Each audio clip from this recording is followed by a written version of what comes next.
Ողջույն։ Այսօր էլի միկրոֆոններ էր տեսել, մոտեցել ու ելույթ էր ունենում եւ բնականաբար նույն թեման։ Բնականաբար իրար հակասող մտքեր, արդարացումներ, մեղադրանքներ, ֆռացնում էր։ Արցախի հարցով այնքան է ֆռացրել, այնքան տարբեր բաներ է ասել, որ անիմաստ է հերթական անգամ գտնել, բերել ու իրար կողք դնել այդ արդարացումները։ Անիմաստ է, ջուր ծեծոցի։ Ասում է բանակցությունների սենյակում ես չեմ տեսել որևէ բան, որը կհակասեր հրապարակավ արտահայտած դիրքորոշումներին։ Սրանով իբր արձագանքում է Բայրամովին, որ Փաշինյանը բանակցությունների ընթացքում հանկարծակի փոխել է դիրքորոշումը։ Իհարկե հանկարծակի դիրքորոշում փոխելը Նիկոլից հավատալու է։ Նա ասում էր Արցախը Հայաստան է եւ վերջ, հետո հանկարծակի ասաց Արցախն էլ է Ադրբեջան, Կիրանցն էլ է Ադրբեջան, Տիգրանաշենն էլ է Ադրբեջան, Շուրնուխն էլ է Ադրբեջան եւ այլն։ Երբ Փաշինյանը դարձյալ խոսում է իր բանակցություններից, թե ինչ է հրապարակային ասել, ինչ է ասել սեղանի շուրջ, կարծում եմ բոլորովին կարևոր չեն դրանք։ Կարող ես գնալ բանակցային սեղանի շուրջ ու պատմել վերջին տեսածդ սերիալը կամ կարդացածդ վեպը։ Կարևոր է թե բանակցությունների արդյունքում ինչ ունես, ինչ է այն դառնում։ Երկրորդ նախագահի բանակցությունների արդյունքը եղել են մադրիդյան սկզբունքները, որով ամրագրվեց Արցախի ինքնորոշման իրավունքը։ Առաջին իսկ կետում Նիկոլի բանակցածի արդյունքը եղել է Պրահայի փաստաթուղթը, որով Արցախը Ադրբեջանի կազմում է։ Էս է արդյունքը։ Պատմական փաստը էս է, խոսքերը անիմաստ են։ Կան կոնկրետ փաստեր։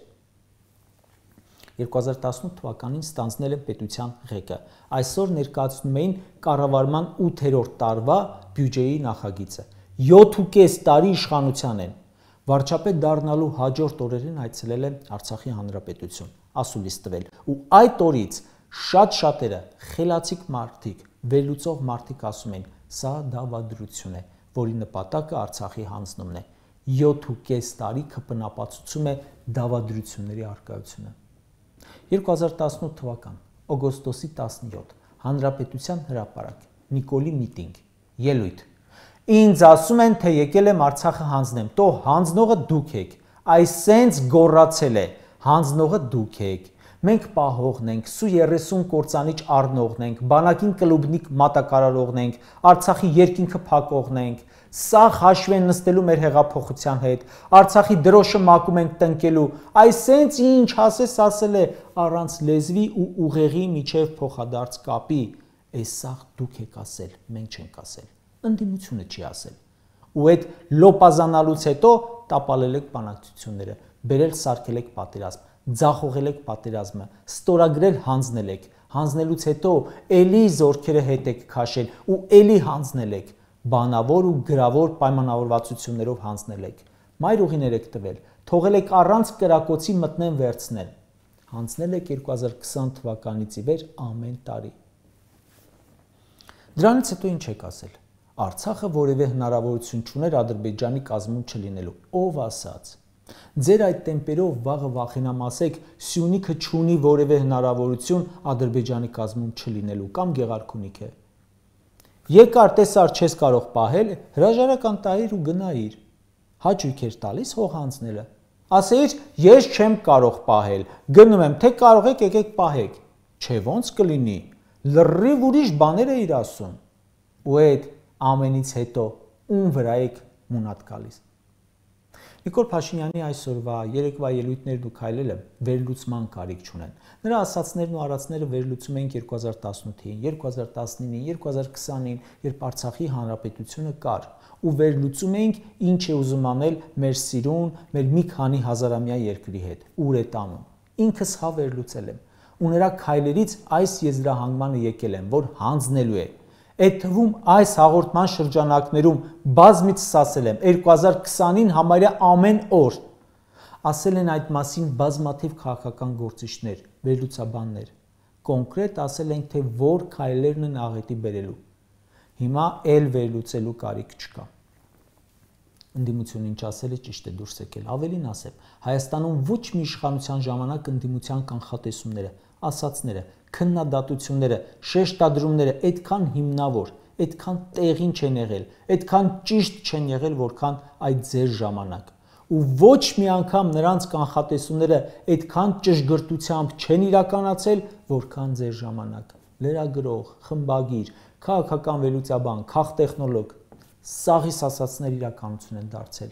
Հիմա ում վրա եք մունատ գալիս։ Քննարկում են ինչ-որ կհրապարակենք բանակցային թղթերը մինչև նոր տարի։ Մինսկի խումբը լուծարելուց հետո Զատկին կհրապարակենք, մարտի 8-ին կհրապարակենք։ Ում են դրանք պետք։ Համարում եմ բանակցային թղթերը կարող եք հրապարակել, կարող եք եւ չհրապարակել, որովհետեւ մեկ է, վերջը պրահան է։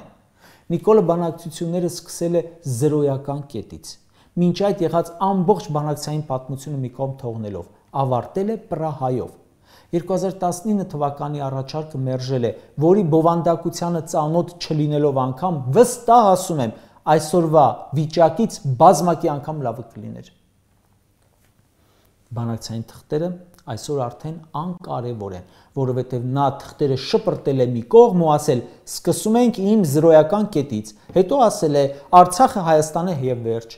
հետո Տավուշի սահմանային գոտում մի դիրք է առաջ տվել ու դարձրել Սարդարապետյան պատերազմ, հետո մատ է թափտվել Ալիևի վրա, սպառնալով իշխանությունը տապալել, Ադրբեջանը քանդելով ներսից։ Ես չեմ հիշում, այսինքն դուք էլ չեք հիշի, Հայաստանում որևէ ղեկավար, որ թեկուզ թշնամի, բայց հարևան պետությանը սպառնար, քանդել ներսից։ Ամեն ինչ արել եք, որ պատերազմ լինի, ու հիմա ձեր մունատները ում են ուղված։ Պարտության արդարացումները ինչի համար են, ով է ձեզ հավատալու, ում մոտ եք խղճահարություն առաջացնելու։ Ասել ենք ի սկզբանե, որ եկել ես հանձնես, եկել ու ամեն ինչ արել ես, որ մեր կանխատեսումները սխալ դուրս չգան։ 2 օր առաջ մեծ պարադ էր Ադրբեջանը անում։ Ադրբեջանի, Թուրքիայի, Պակիստանի ղեկավարները պարադ էին ընդունում, գլուխները բարձր, մի լուսանկար էկրանին է։ Այդ զորահանդեսը Նիկոլի շնորհիվ էր։ Նիկոլ, Բաքվի պարադը քո շնորհքն էր։ Նիկոլը Երևանում ճեպազրույցում էլի արդարանում էր, հերթական անգամ, էլի սրան նրան մեղադրում, իսկ Բաքվում այս պարադն էր, որը հնարավոր դարձավ Նիկոլի բանակցություններից հրաժարվելու պատճառով, Նիկոլի պատերազմում պարտվելու պատճառով, Նիկոլի նոյեմբերի 9-ի ստորագրության պատճառով, Նիկոլի Պրահայի ստորագրության պատճառով։ Մեկ բան էր պակաս, որ Նիկոլ Փաշինյանը եւս այդ պարադին մասնակցեր, որովհետեւ ինքը շատ ավելի մեծ բան է արել, որ այդ պարադը Բաքվում տեղի ունենա, քան Ալիևն ու Էրդողանը միասին վերցրած։ Ասում են ռազմական բալանսը խախտված էր, դրա համար կրվեցինք։ Խախտված էր, լրացնեիք։ Բա դուք եք ասում, մենք փողի խնդիր չունենք։ Եկաք, տեսակ, ռազմական բալանսը խախտված էր ու որ եղավ ձեր արձագանքը։ Ամեն ինչ արեցիք, որ լինի պատերազմ։ Տեսակ, ռազմական բալանսը խախտված է ու որոշեցիք բարձրացնել ձեր աշխատավարձը, ձեզ պարգևավճար տաք, ձեր տները վերանորոգեք, տները առնեք։ Կյանքում առաջին անգամ գործի անցած ՔՊԱ-ականները ունեցան թազա ծառայողական ավտոներ։ $700,000 Միացյալ Նահանգներ էր թռչում Նիկոլը։ Պետական պարտք էր կրկնապատկում ու ուղղում վայելքներին։ Ու դա ռազմական բալանսի խախտման ֆոնին խաղաղ ժամանակ վերցրել եք կառավարման ղեկը, ձեր անձնական հարցերն եք լուծել պետական բյուջեով ու ասում եք ռազմական բալանս խախտված էր կրվեցինք։ Իրենց օջախներում մարդիկ խաղաղ ապրում էին։ Տան անդամների կեսին դարձիք փախստական, մյուս կեսին սպանեցիք։ Տունը ձեռքներից առաք կամ ռումբ գցեցիք, տրաքացրիք, որն էլ չէիք քանդել, ստորագրեցիք, հանձնեցիք։ Դրան արդարացում չկա։ Կարճ ասած, հայկական շահը պահանջում էր բանակցել, շարունակել բանակցությունները, թեկուզ հավերժ։ Սարդարապատ կազմակերպելով սպառնալ պետք չէր։ Ադրբեջանը ներսից քանդել սպառնալ պետք չէր։